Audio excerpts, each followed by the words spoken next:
कर्नाटक में बेकसूर मुस्लिम नौजवानों को जेल से रिहा करने की मुहिम तेज हो गई है। सामाजिक कारकुन आलम पाशा ने मौलाना मकसूद इमरान की मारिफत अमीर शरीयत मुफ्ती सगीर अहमद को यूएपीए में गिरफ्तार नौजवानों की फ़ाइल दी है ताकि वो वज़ीर आला सिद्धरामैया को ये फ़ाइल देकर मुस्लिम नौजवानों को रिहा कराने में मदद कर सकें। आलम पाशा ने कहा है कि इन्होंने सीएम सिद्धरामैया को अपनी जानिब से भी फ़ाइल भेजी है। अमीर शरीयत की जानिब से जो फ़ाइल दी गई है उससे दबाव पड़ेगा और मज़ीद तेजी के साथ काम हो सकता है। ये हुबली, शिवमोगा, आलंद, डीजेहल्ली, केजीहल्ली में जो हमारा ऑनरेबल चीफ मिनिस्टर जो जनरल विटनेस हैं, संघी लोग 700 आदमी नबी के नाम से जो करके आज जेलों में सड़ रहे हैं, ये पता है संघी वाले करे करके। तो ऑनरेबल मैजिस्ट्रेट के सामने सेक्शन 321 में ये विड्रायल पिटीशन चीफ मिनिस्टर डालेंगे। हमारे मौलाना की सरपरस्ती में अमीर शरिया को वादा किया गया है। अमीर शरिया और मौलाना से तकरीबन 93% मुसलमान सजदे के हालत में सिद्धरामैया को वोट किया है। इसके वापिस पूछ रहे हैं हमें, दूसरों को बोर्ड चेयरमैनों में, एमएलए में, मंत्रियों में नहीं, जो 700 आदमी पड़ा है तुरंत विड्रायल करेंगे। मौलाना की दुआ, हज पे जा रहे हैं, हज पे काबतुल्लाह के सामने दुआ की मांग रहा हूं। मैं अमीर शरिया के साथ ये बोलना चाह रहा हूं कि भाई आपको कानून के तहफे में आपको चीट करा जाएगा ये सरकार से, मगर कानून यही है कि भाई बोलते बोलते 5 साल चल जाएंगे।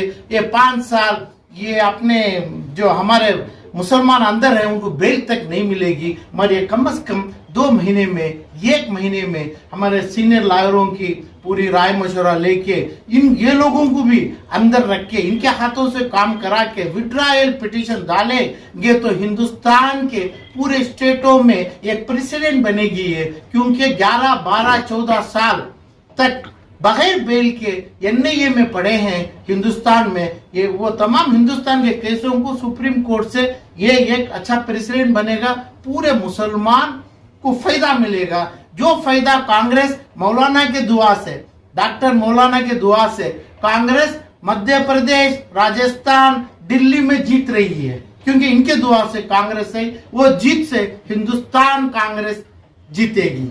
मगर इतने तमाम चीजों से एक 600-700 मुसलमान जो अल्लाह के नाम से, नबी के नाम से गए हैं, उनको ये चाहिए इनके घरों को वापस लाए, इज्जत से वापस लाए, बगैर प्रोसिक्यूशन, बगैर इंक्वायरी, बगैर इन्वेस्टिगेशन के वापस लाना है। उस पे इन्वेस्टिगेशन करने का कुछ एविडेंसेस नहीं है।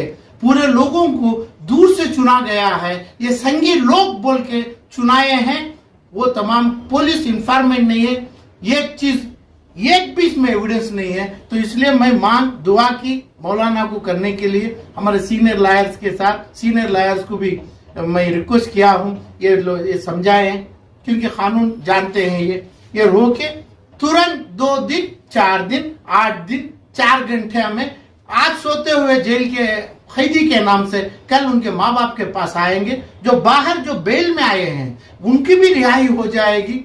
वैसे कई हजार हुए हैं। जज, मैजिस्ट्रेट, रेस्पेक्टेड को समझाना है। इसमें समझाने के लिए बहुत कुछ मटेरियल है।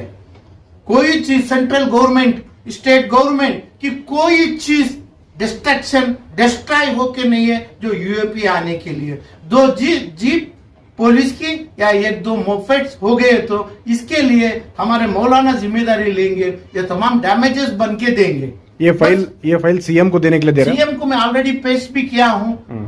ये फाइल मौलाना के तहत, मौलाना की तरफ से अब हज पे जाएंगे, अमीर शरिया के नाम से सीएम के टेबल पे जाएगी, सीएम उस पे लिखेंगे। लॉ मिनिस्ट्री से भी काम है, ये होने वाला काम है। ये काम हिंदुस्तान में कर्नाटक नहीं, जैसा कर्नाटक के साथ कई तमाम स्टेटों में, झारखंड से, मणिपुर से, मणिपाल जिस जगह भी हो रहे हैं वहां पे ये इसका फायदा मुसलमानों को पहुंचेगा।